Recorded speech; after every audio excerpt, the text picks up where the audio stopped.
Hey guys, this is Prashant. So finally ये chapter हो चुका है ख़त्म। तो अब हम कुछ न्यूमेरिकल्स देखेंगे इस चैप्टर के, जो थोड़े ट्रिकी हैं उनको ही हम ट्राई करेंगे। बाकी तो आप कर ही सकते हैं।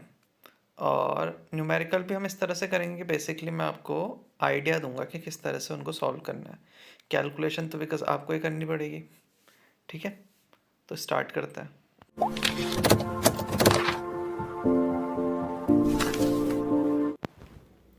सो 51 क्वेश्चन है आपका। A block of mass m having a charge q is placed on a smooth horizontal table and is connected to a wall through an unstressed spring of spring constant k as shown in figure. A horizontal electric field E parallel to the spring is switched on. Find the amplitude of the resulting SHM of the block. तो क्या कह रहा है कि basically आपके पास एक block है, यहाँ पे ब्लॉक लेते हैं हम, जिसका मास कितना बता रखा है उसने, m, चार्ज है इसके अंदर q, इलेक्ट्रिक फील्ड आप इस पर अप्लाई कर दे रहे हो, स्प्रिंग है जिसका कांस्टेंट है k।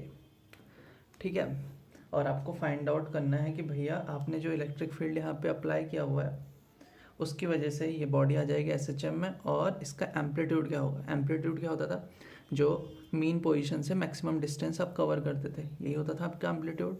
ठीक है, तो देखते हैं। तो देखो, इस पर इलेक्ट्रिक फील्ड जब मैंने इधर को अप्लाई किया तो इस पर जो फोर्स एक्सपीरियंस हो रहा होगा इस डायरेक्शन को, वो होगा कितना, EQ। यही तो फोर्स का वैल्यू होता है।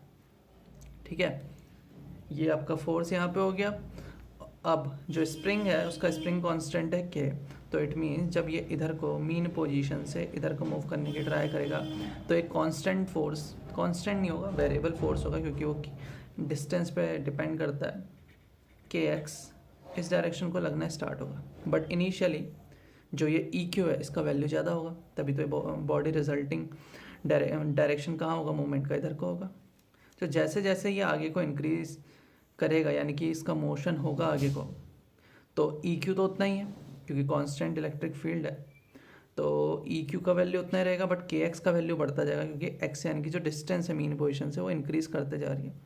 एक पोजीशन ऐसी भी आएगी जहाँ पे EQ का वैल्यू kx के बराबर हो जाएगा होगा। तो सपोज x डिस्टेंस पे यहाँ पे जब बॉडी पहुँच जाती है तो EQ का वैल्यू kx के बराबर हो जाता है। तो अब इससे आगे तो ये बॉडी मूव नहीं कर सकती, क्योंकि इसके बाद इसमें क्या आएगा, इसके बाद इसमें आएगा डीएसेलरेशन, यानी कि बॉडी इधर को मूव करना स्टार्ट करेगी और पीछे कहीं पे जाके रुकेगी। सपोज यहाँ पे जाके बॉडी रुकती है तो ये डिस्टेंस भी कितनी होगी, x। तो ये जो x है यहाँ पे वो क्या रिप्रेजेंट कर रहा है, आपका एम्पलीट्यूड। एम्पलीट्यूड क्या होता है, मीन पोजीशन से मैक्सिमम डिस्टेंस। तो ये पोजीशन है इक्विलिब्रियम की। ठीक है, तो एट इक्विलिब्रियम, जब इक्विलिब्रियम की पोजीशन है वहाँ पे जो आपका फोर्स है, जो कि आपको इलेक्ट्रिक फील्ड की वजह से इस बॉडी पे एक्सपीरियंस हो रहा है, वो EQ हो जाएगा kx के इक्वल। तो यहाँ से आप x का वैल्यू निकाल लोगे EQ/k, तो यही तो आपका एम्पलीट्यूड आ जाएगा यहाँ पे। इसी तरह से अगला क्वेश्चन भी है। Next question is a block of mass m containing a net positive charge q is placed on a smooth horizontal table which terminates in a vertical wall as shown in figure. The distance of the block from the wall is d. A horizontal electric field E towards right is switched on assuming elastic collision. Find the time period of the resulting oscillatory motion. And the last says, is it a simple harmonic motion? देखो, simple harmonic motion तो ये नहीं होगा। अब यहाँ पे आपको find out करना है टाइम पीरियड। क्या कह रहा है 52 क्वेश्चन में कि बेसिकली आपके पास सामने एक वॉल है, एक ब्लॉक रखा हुआ है आपने, जिसके अंदर चार्ज है Q और इसका मास है M। इलेक्ट्रिक फील्ड आपने अप्लाई कर दिया इस डायरेक्शन को। अब क्या होने वाला है, ये और D डिस्टेंस पे रखा हुआ है वॉल से। स्मूथ हॉरिजॉन्टल टेबल है, यानी कि फ्रिक्शन यहाँ पे होगा नहीं। आपको फाइंड आउट करना है कि भैया इसका टाइम पीरियड क्या होगा। इलास्टिक कोलिजन के बाद मतलब कि ये जो मास M है वो पहले इधर मूव करेगा, देन आफ्टर वहाँ से टकरा के वापस आएगा, तो इसी पोजीशन पे वापस आएगा। तो इस पोजीशन से पहले वॉल तक जाने में और वहाँ से वापस आने में कितना आपका टाइम आपने कंज्यूम करा आपकी बॉडी ने। तो देखो पहले देखते हैं। तो पहले तो यहाँ पे देखेंगे जो आपका इलेक्ट्रिक फील्ड है E है, चार्ज इस पे क्यू है, तो फोर्स जो इस डायरेक्शन को होगा वो होगा ई क्यू, ठीक है। और अगर फोर्स है तो उसका मतलब एक्सेलरेशन भी होगा, यानी कि M A is equals to कितना है, ई क्यू है, तो ए कितना आ गया, ई क्यू बाय एम। अब सपोज बॉडी यहाँ पे थी इनिशियली, तो यहाँ पे इनिशियली किस पे थी, रेस्ट पे। बॉडी ने यहाँ से लेकर यहाँ तक मूव करा, पहले हम इतना देखते हैं, तो कितने डिस्टेंस कवर कर रही है, डी। तो second law of motion, equation of motion से फॉर्मूला क्या होता है, S is equals to U T plus half A T square. S कितना है, डी, इनिशियल वेलोसिटी कितनी है, 0, हाफ ए कितना आया था आपका, E Q by M, and T square को हम ऐसे ही रहने देते हैं, ठीक है। तो अब देखते हैं टी का वैल्यू कितना आ गया, यहाँ पे टाइम कौन सा बता रहा है, यहाँ से लेकर यहाँ पहुँचने का सिर्फ, ठीक है। तो टाइम आपका देखते हैं यहाँ पे क्या आता है, T square is equals to 2d upon E Q, और एम आ गया आपका ऊपर। तो यहाँ पे अब हम देखेंगे जब, तो टी आ गया आपका √2dm बाई ई क्यू। ये टाइम पीरियड किसका आया, यहाँ से लेकर यहाँ तक जाने का। और क्वेश्चन में गिवन है कि इलास्टिक कोलिजन है, इलास्टिक कोलिजन में कोई भी एनर्जी का बीच में एक्सचेंज नहीं होता, तो इसका मतलब बॉडी वो मूव कर गई है इधर, ठीक है। क्योंकि इलास्टिक कोलिजन है और बॉडी यहीं पे है आपकी, तो मतलब उसकी काइनेटिक एनर्जी तो बेसिकली यहाँ तक जाने के लिए, मतलब काइनेटिक एनर्जी इसकी सेम रहने वाली है बेसिकली, ये चीज़ समझते हैं। तो टाइम पीरियड कितना हो जाएगा, 2t, जितना टाइम यहाँ से यहाँ तक जाने में लगा उतना ही टाइम, जितना टाइम यहाँ से यहाँ जाने में लगेगा उतना ही टाइम लगेगा यहाँ से यहाँ आने में। तो टाइम पीरियड हो जाएगा 2t, यानी कि इसको 2 से मल्टीप्लाई कर दो, 2 से मल्टीप्लाई कर दो, अंदर भेजोगे तो कितना हो जाएगा, 4, 4 2 का कितना होता है 8 dm अपॉन ई क्यू, इसका आंसर है। तो ये क्वेश्चन था इसका। देन अब चलते हैं नेक्स्ट क्वेश्चन में। नेक्स्ट क्वेश्चन जो इस चैप्टर में थोड़ा सा ट्रिकी है वही देखते हैं, इजी क्वेश्चन करने का कोई बेनिफिट है नहीं। 49th क्वेश्चन है थोड़ा सा टफ, इसको भी देख सकते हैं, या 50th क्वेश्चन भी थोड़ा टफ है। 50th देखते हैं, 49 तो हो जाएगा रिजोल्यूशन ऑफ फोर्स से। 50 क्वेश्चन है, the Bob of a simple pendulum has a mass of 40 gram and a positive charge of 4.0 into 10 to the power minus 6 coulomb. It makes 20 oscillation in 45 seconds. A vertical electric field pointing upward and of magnitude 2.5 into 10 to the power minus 2.5 into 10 to the power 4 Newton coulomb inverse is switched on. How much time will it now take to complete 20 oscillation? ठीक है, तो आपके पास एक Bob है जिसका मास है 40 ग्राम और positive charge इस पे पड़ा हुआ है 4.0 into 10 to the power minus 6 coulomb. ये बेसिकली आपके 20 ऑसिलेशन करता है 45 सेकेंड में, तो इसका मतलब इसका टाइम पीरियड कितना हो जाएगा 20/45 सेकेंड, ठीक है। अब इनिशियली दिया हुआ है, तो देखो ये अभी यहाँ पे ऑसिलेशन कर क्यों रहा होगा, इस पे फोर्स कैसा लग रहा है, नीचे को लग रहा है mg, ठीक है। तो टी का एक फॉर्मूला होता है एसएचएम में, अगर आपने देखा होगा तो टाइम पीरियड फॉर्मूला को फाइंड आउट करने का फॉर्मूला होता है 2π√L/g, 11th क्लास में था ये, ठीक है। तो यहाँ से आप क्या फाइंड आउट कर सकते हैं, यहाँ से हम इसकी लेंथ फाइंड आउट कर सकते हैं। √L/g का वैल्यू हो जाएगा, टाइम पीरियड आपका दिया था 20/45 इंटू 1/2π आता है, यानी कि 2π आ जाता, इसको हटा देते हैं। रूट को हटाना है तो दोनों साइड स्क्वायर करना पड़ेगा, 20/45 इंटू 2π का स्क्वायर। एल आपको फाइंड आउट करना है, लेंथ फाइंड आउट करना इंपॉर्टेंट है क्योंकि आगे यूज होगा। तो कितना आ गया आपका जी 20/45 इंटू 2π होल स्क्वायर, ये आ गई आपकी लेंथ। अब उसने बोला कि भैया आपने एक इलेक्ट्रिक फील्ड अपवर्ड डायरेक्शन को यहाँ पे प्रोवाइड कर दिया इसको, जिसका वैल्यू है 2.5 into 10 to the power 4 newton coulomb inverse, ठीक है। अगर आपने ई इसको इतना प्रोवाइड करा है तो फोर्स भी आप इसका फाइंड आउट कर सकते हो, चार्ज से मल्टीप्लाई करके।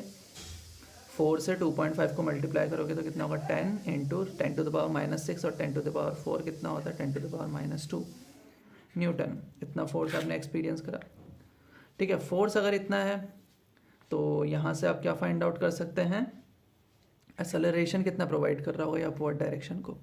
तो एक्सेलरेशन ये प्रोवाइड कर रहा होगा यहाँ पे 10 × 10⁻⁻² अपॉन जो आपकी बॉडी थी उसका वेट, नीचे कितना आएगा मास 40/1000 से ये कैंसिल, और इसको ऊपर भेज देंगे तो एक्सेलरेशन आ जाएगा आपका 40 × 10⁴ × 4, ये हो जाना चाहिए आपका 2.5 न्यूटन के आसपास आ जाएगा मीटर सेकेंड -2।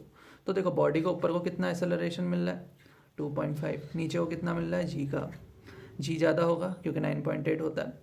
तो अब जो टाइम पीरियड होगा नया वाला एक ऑसिलेशन का वो कितना हो जाएगा 2π√L/G-A जो आया था अपना 2.5।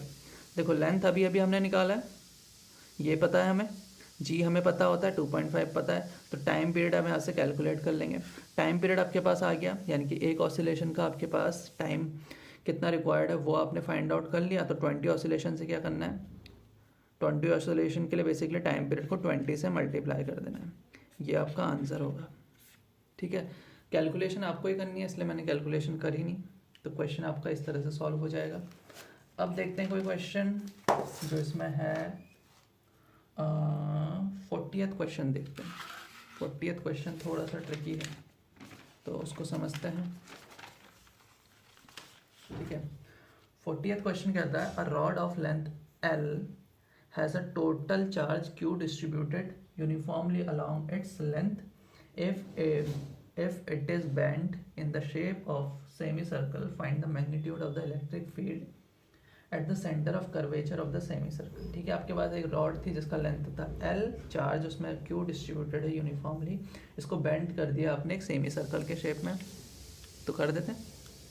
तो आपके पास एक रॉड था, सेमी सर्कल बनाना है ना, ठीक है, तो सेमी सर्कल कुछ इस तरह से होगा, इसका लेंथ है टोटल L, टोटल चार्ज इसमें डिस्ट्रीब्यूटेड है Q, कैपिटल Q से शो किया है।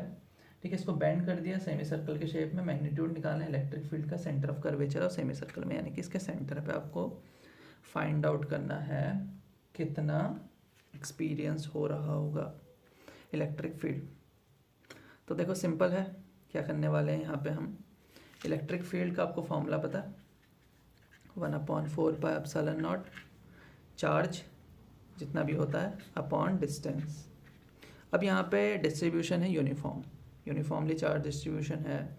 ठीक है, लेंथ है आपका L, Q है का चार्ज, तो अगर मुझे निकालना है चार्ज पर यूनिट लेंथ, वो आ जाएगा आपका चार्ज पर यूनिट लेंथ आ जाएगा Q/L। तो अब हम क्या करते हैं, एक छोटा सा इसमें पार्ट लेते हैं जिसका लेंथ मैं कहता हूँ DL है। ठीक है, लेंथ कितना है इसका DL है यहाँ पे। अब यहाँ पे देखते हैं लेंथ इसका DL है, और सपोज जो पॉइंट है जहाँ पे हमें फाइंड आउट करना है उसके साथ जो ये DL है लेंथ, वो कितना एंगल बना रहा है, d θ एंगल बना रहा है।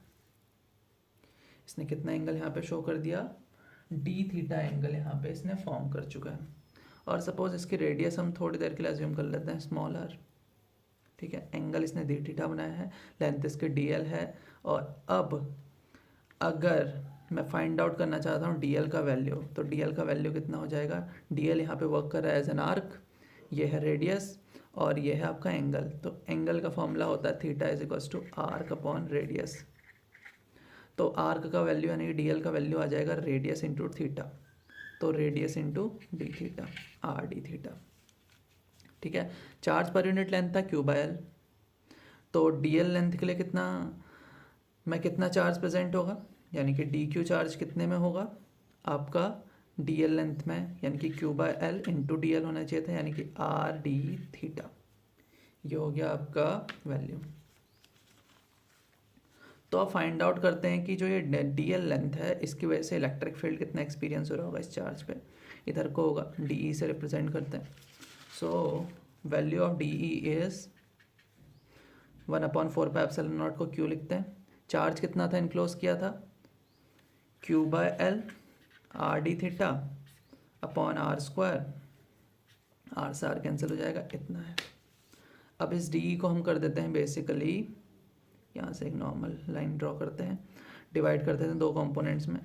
एक आ जाएगा डी कॉस थीटा, क्योंकि ये एंगल थीटा है, ये एंगल भी थीटा होगा, और एक आएगा, सॉरी ये एंगल नहीं है, ये आएगा डी साइन थीटा।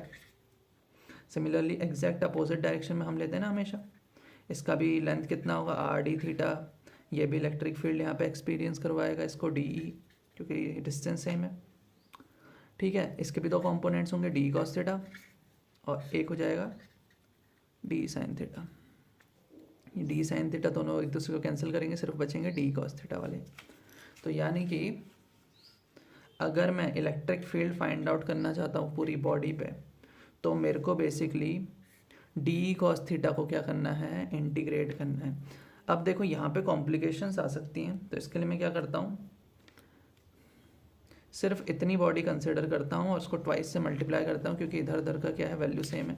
तो 2 डी कॉस थीटा कर सकता हूँ मैं। अब इससे बेनिफिट होगा हमें लिमिट्स लगाने में, क्योंकि हमें लिमिट्स अब सिर्फ यहाँ से लेकर यहाँ तक की पुट करनी, ना कि पूरी बॉडी की, ट्वाइस से मल्टीप्लाई करने के बाद।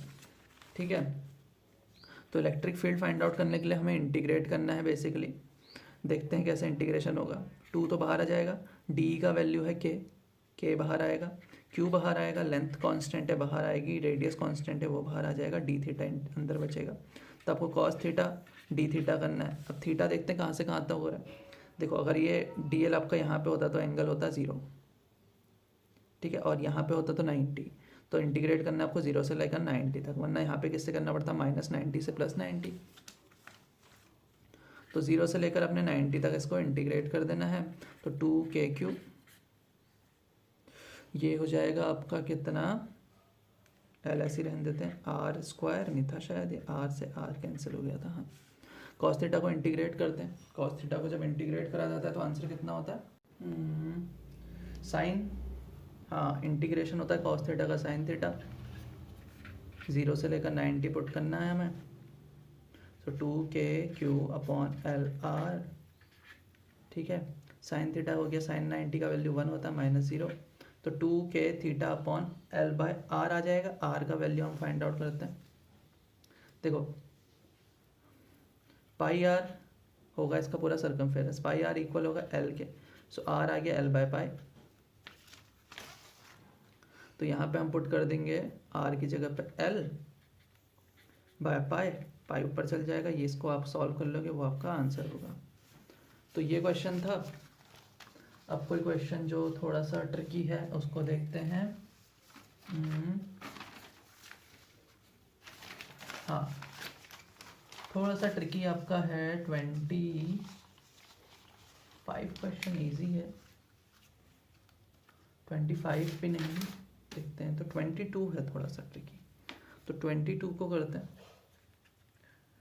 2 identical balls each having a charge of 2.0 into 10 to the power -7 coulomb and mass 100 gram each are suspended from a common point by 2 insulating string each 50 centimeter long. The balls are held at a separation of 5 centimeter apart and then released. ठीक है, तो हमारे पास 2 balls हैं, ठीक है, 2 balls हैं, दोनों में चार्ज प्रेजेंट है आपका 2.0 into 10 to the power -7 coulomb, इसमें भी इतना ही है, एंड मास दोनों का 100 ग्राम है, इसका भी 100 ग्राम, इसका भी 100 ग्राम है। दोनों कॉमन पॉइंट से हमने क्या करे हुए हैं, यहाँ पे स्ट्रिंग में अटैच करे हुए हैं। अब स्ट्रिंग की लेंथ है 50 सेंटीमीटर और दोनों बॉल्स के बीच का हमने सेपरेशन रखा हुआ है 5 सेंटीमीटर का। उसके बाद हम इसको रिलीज कर रहे हैं। Find the electric force on one of the charge ball. देखो सबसे पहली चीज़ यहाँ पे इक्विलिब्रियम नहीं कहा है, तो जो दोनों बॉल्स हैं वो एक दूसरे पे जो भी फोर्स लगा रही होंगी, इलेक्ट्रोस्टैटिक फोर्स ऑफ रिपल्शन, उसकी डायरेक्शन हमेशा टेंशन के कैसे होगी, परपेंडिकुलर होगी। ये चीज़ समझ में आ रहा है। अगर इक्विलिब्रियम में होता तब तो नॉर्मल आई को होती, बट यहाँ पे परपेंडिकुलर होगी। mg आपका लग रहा होगा downward. Find the electric force on one of the charge ball. पहले तो आपको इलेक्ट्रिक फोर्स निकालना है दोनों चार्ज बॉल के बीच में कितना लग रहा होगा, ठीक है। तो ये तो आप फाइंड आउट कर सकते हो ईजिली। कैसे फाइंड आउट कर सकते समझते हैं। देखो 5 सेंटीमीटर दे रखे है डिस्टेंस दोनों के बीच की, चार्जेस दोनों के दे रखे हैं और डिस्टेंस दोनों बॉल्स के बीच की दे रखी है। तो इलेक्ट्रिक फील्ड आपने फाइंड आउट कर लिया यहाँ से, ठीक है। इलेक्ट्रिक फील्ड आप फाइंड आउट कर लोगे, फोर्स हमें फाइंड आउट करना है ना फर्स्ट केस में, फोर्स फाइंड आउट कर लेते हैं, कोई प्रॉब्लम नहीं है। 1/4πε0 Q1 Q2 upon R square से फाइंड आउट हो जाएगा। इसकी वैल्यू होती है 9 × 10⁻9।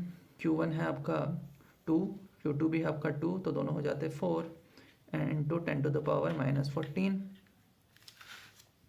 Upon distance between them is 5, यानी कि 5/100 स्क्वायर 36, और ये हो जाता आपका 10⁻⁻5। यहाँ से आता 0 0 0 0, यानी कि ऊपर जाता तो 10⁴ अपॉन 25। तो ये आपका आंसर आ गया 36/25 इंटू 10⁻⁻1। तो इसको सॉल्व करोगे तो 1 पॉइंट समथिंग आएगा। क्वेश्चन है 22, तो आपका आया है हाँ 1.44 इंटू 10⁻⁻1 आता,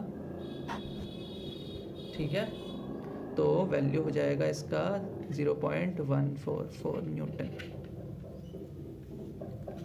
तो ये फोर्स आ गया आपका 0.144 न्यूटन। अब यहाँ पे हम देखते हैं किन किन आप फोर्सेस को रिजॉल्व कर सकते हैं, वो तो हम बाद में देखेंगे, बट पहले क्वेश्चन देखते हैं। The components of the resultant force on it along and perpendicular to the string.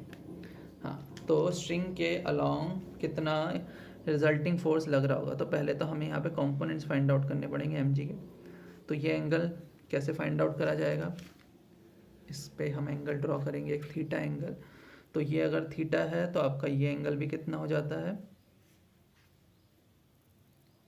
Theta हो जाता है। ये थीटा है तो ये हो गया आपका mg cos थीटा, और f की अपोजिट डायरेक्शन को होगा mg sin थीटा, ठीक है। अब देखते हैं, देखो बॉडी का मूवमेंट सिर्फ कहाँ को हो रहा है, इधर उधर को हो रहा है, ऊपर नीचे तो बॉडी मूव नहीं कर रही है, यानी कि वर्टिकल इक्विलिब्रियम में आपकी बॉडी। तो इसका मतलब mg cos थीटा का वैल्यू है टेंशन के बराबर, जो बॉडी में टेंशन है, ठीक है। और अब बॉडी इधर उधर को मूव कर रही है, तो फोर्स इधर को इतना है, और mg sin थीटा इधर को इतना है। sin थीटा की वैल्यू फाइंड आउट करनी है, तो 5 सेंटीमीटर था, 50 सेंटीमीटर था, परपेंडिकुलर हाइपोटेनियस। तो sin थीटा का वैल्यू हो गया आपका 2.5/50, क्योंकि ये पूरी डिस्टेंस 5 थी, तो इतनी कितनी होगी, 2.5 होगी, 2.5/50। इसको सॉल्व करेंगे तो कितना आ जाएगा, 1/20।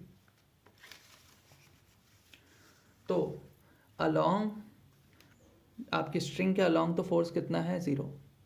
अब अलोंग हमने फाइंड आउट, देखते हैं mg sin थीटा का वैल्यू फाइंड आउट करते हैं। mg sin theta is equals to, mass दिया था एक बॉडी का 100 ग्राम, 100/1000। g हो जाएगा सपोज 10 ही लेते हैं ताकि इजी पड़े। mg sin थीटा का वैल्यू अभी अभी आया 1/20, कैंसिल कर सकते हैं जितनी चीज़ें हो सकती हैं। तो इसका आंसर आता है 1/20, ठीक है। तो 1/20 आ रहा है, ठीक है, इतना ही आ रहा होगा, इतना न्यूटन आपका फोर्स है। तो ये फोर्स आया था 0.144, इसका वैल्यू कितना आ गया, 1/20।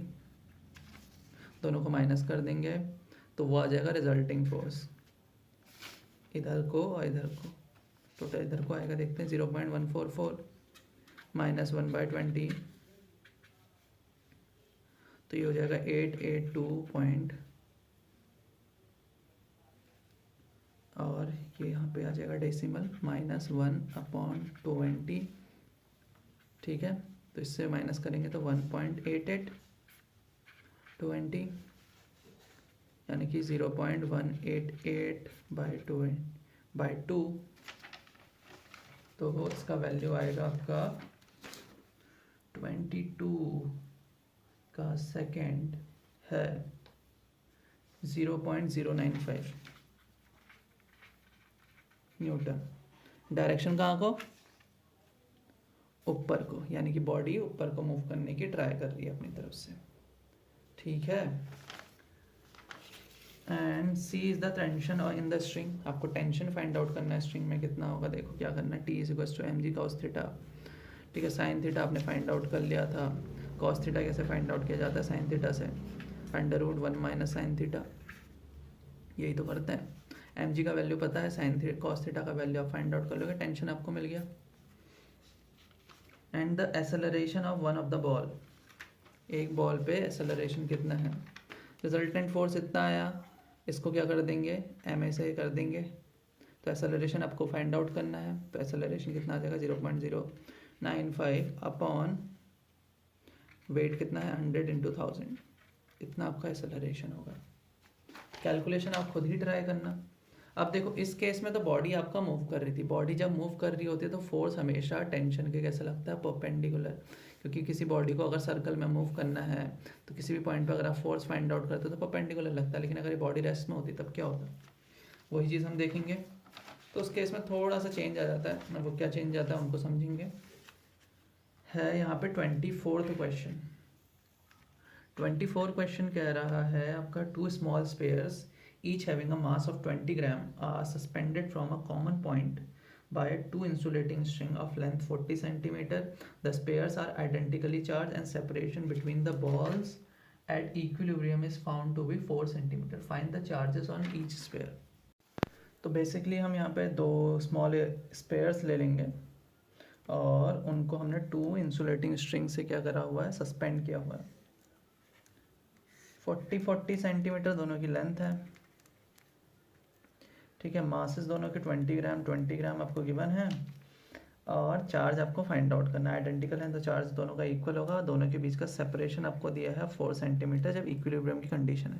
देखो जब इक्विलिब्रियम होता है तो जो इलेक्ट्रोस्टैटिक फोर्स ऑफ रिपल्शन मिलता है वो एग्जैक्ट आउटवर्ड डायरेक्शन को मिलता है, ठीक है। और अब अगर बॉडी मूव कर रही होती है तो टेंशन के परपेंडिकुलर, क्योंकि सेंट्रीपिटल फोर्स जब आपको मिल रहा होता है तो सेंट्रीपिटल फोर्स हमेशा सर्कुलर डायरेक्शन के परपेंडिकुलर होता है, राइट। तो अब ये एंगल हमारा कितना हो जाएगा, एक लाइन ड्रॉ करेंगे, ये एंगल हो जाएगा थीटा, ये हो जाएगा 2 सेंटीमीटर। ये फोर्स इलेक्ट्रोस्टैटिक की वजह से जो आपको मिल रहा है ये आपका एम जी डाउनवर्ड डायरेक्शन को और टेंशन इधर को। तो टेंशन के अब यहाँ पे हम करेंगे दो कंपोनेंट्स, टेंशन के दो कंपोनेंट्स करेंगे।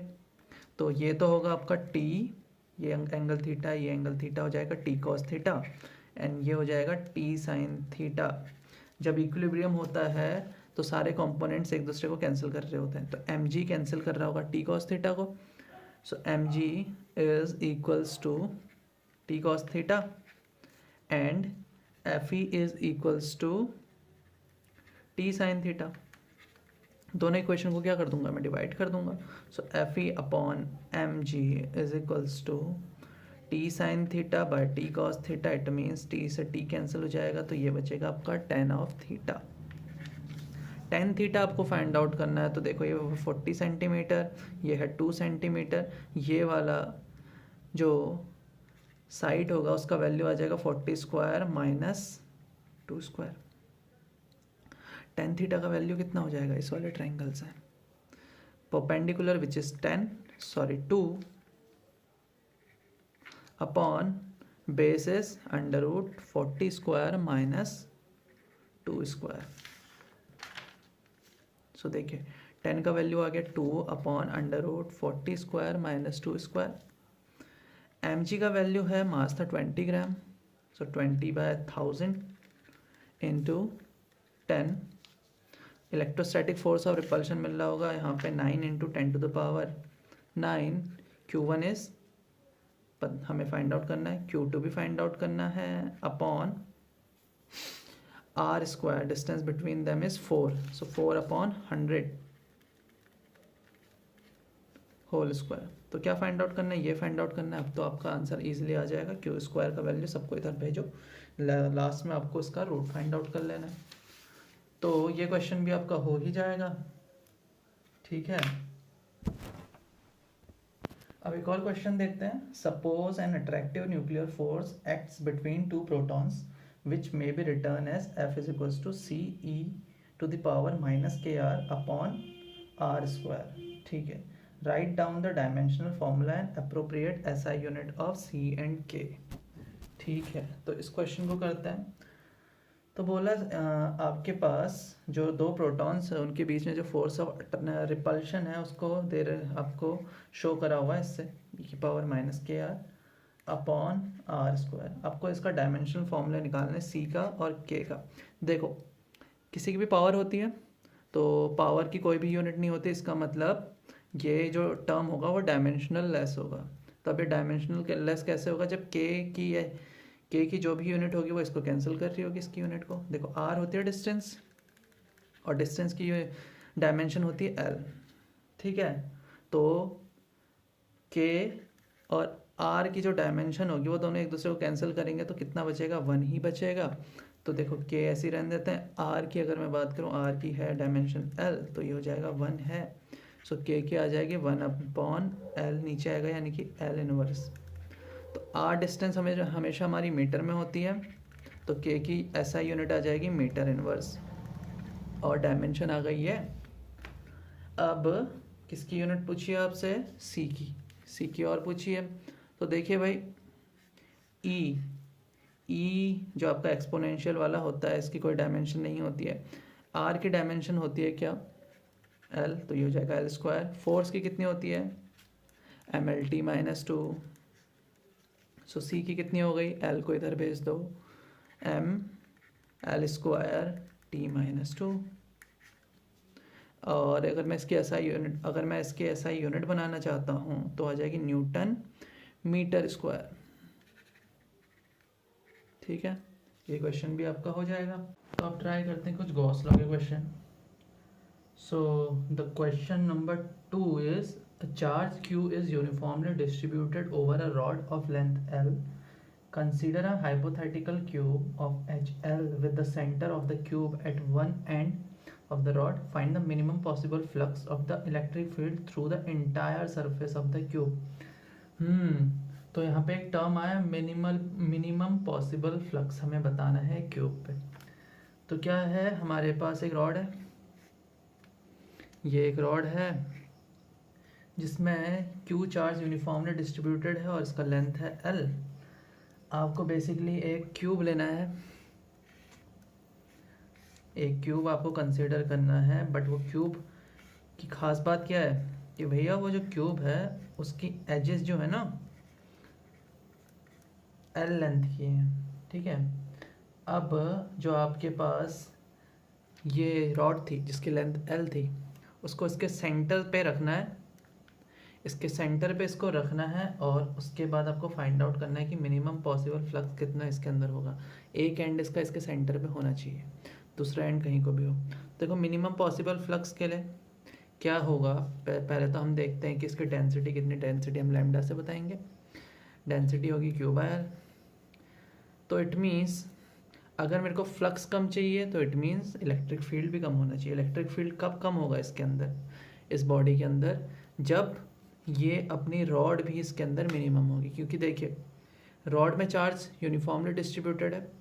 अब रॉड जितनी बाहर होगी तो जो कोई भी क्लोज सरफेस होती है अगर उसके बाहर कोई बॉडी है या कोई चार्ज प्रेजेंट है तो उसकी वजह से उस पर कितना इलेक्ट्रिक फील्ड एक्सपीरियंस होता है, ज़ीरो। सिर्फ जो अंदर प्रेजेंट होता है चार्ज उसकी वजह से एक्सपीरियंस होता है और वो हम गॉस लॉ से भी फाइंड आउट कर सकते हैं, फ्लक्स के फॉर्मूले से भी फाइंड आउट कर सकते हैं। तो देखिए तो रॉड को हम इसमें 3 तरह से रख सकते हैं। एक मेथड तो ये है, जो ये एज है कोई भी एज इससे इस तरह से पास होते हुए, ठीक है, मतलब आधी बाहर, थोड़ी बाहर और थोड़ी अंदर। दूसरा मेथड कोई भी एक साइड है उससे रॉड को हम इस तरह से रख सकते हैं, मतलब जो ये फेस है इसका उसके मिड में से ये पास हो रही है। थर्ड मेथड ये है कि भाई कोई भी एक साइड एकदम एज जो है, ठीक है, उससे पास होते हुए रख सकते हैं। अब इसकी since the total length is L, मतलब हर साइड इसकी कितने की, एल की है, तो इससे यहाँ पे होने वाला क्या है, इस केस में जब मैंने किसी भी सरफेस के बीच में से इसको पास कराया तो कितनी लेंथ अंदर होगी रॉड की, L/2। अब किसी भी वर्टेक्स से अंदर को इसको अगर मैं भेजता हूँ या फिर इस साइड से अगर मैं क्या करता हूँ, हाँ वो यहीं से करता हूँ, तो उस टाइम पे इसकी कितनी लेंथ होगी, √2L होती है, ठीक है, ये सब हमने सॉलिड स्टेट में देखे थे। और अगर साइड में से निकलता है तो √3L होता है, √3L/2, और ये इतना होता है। तो देखो सबसे कम लेंथ कौन से केस में है, जब इसको सीधे सरफेस से पास करा रहे हैं, L/2 लेंथ। सो L/2 लेंथ जब होगी तो इसमें चार्ज कितना प्रेजेंट होगा, Q/2। और तो फ्लक्स मुझे अगर फाइंड आउट करना है तो फॉर्मूला क्या होता है, Q/चार्ज enclose by the Q, it means charge enclose by the body upon ε0। तो यहाँ पे अपना आंसर आ जाता है Q/2 ε0। तो ये आंसर होता है इस क्वेश्चन का। अब नेक्स्ट क्वेश्चन हम ट्राई करने वाले हैं यहाँ पे, ठीक है। नेक्स्ट क्वेश्चन हम फोर्थ करते हैं। The electric field in a region is given by E is equals to E0 x upon L I cap. Find the charge contained inside a cubical volume bounded by the surface x is equals to 0, x is equals to a, y is equals to 0, y is equals to a, z is equals to 0 and z is equals to a. Take E0 is equals to 5 into 10 to the power 3 Newton coulomb inverse, L is equals to 2 centimeter and a is equals to 1 centimeter। ठीक है, तो हमें electric field यहाँ पे दिया है। Electric field है भाई वेरिएबल। जैसे जैसे आप आई कैप यानी कि एक्स एक्सिस के डायरेक्शन को आगे को बढ़ते जा रहे हो, ई का वैल्यू भी बढ़ते जाएगा। यानी कि ओरिजिन में जब आप हो एक्स एक्सिस के, तो उस टाइम पे वैल्यू कितना होगा इलेक्ट्रिक फील्ड का, 0। जैसे जैसे आगे बढ़ते जाओगे एक्स का वैल्यू बढ़ेगा, ई का वैल्यू भी बढ़ेगा। ठीक है, E0 आपको दिया है, E0 दिया है आपको 5 into 10 to the power 3। Length दी है आपको 2 सेंटीमीटर, ए दिया है आपको 1 सेंटीमीटर। ठीक है, और डायमेंशंस दी हैं क्यूब की। एक्स इज इक्वल्स टू 0 से लेकर कहाँ तक है, ए तक।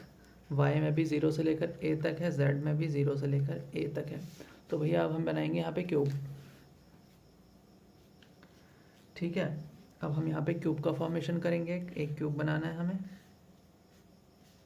कुछ इस तरह का क्यूब है ये, जो कि X axis, Y axis and Z axis के बीच में है। तो जेड एक्सिस हमें यहीं को बनानी पड़ेगी क्योंकि हमने इधर को बनाया है।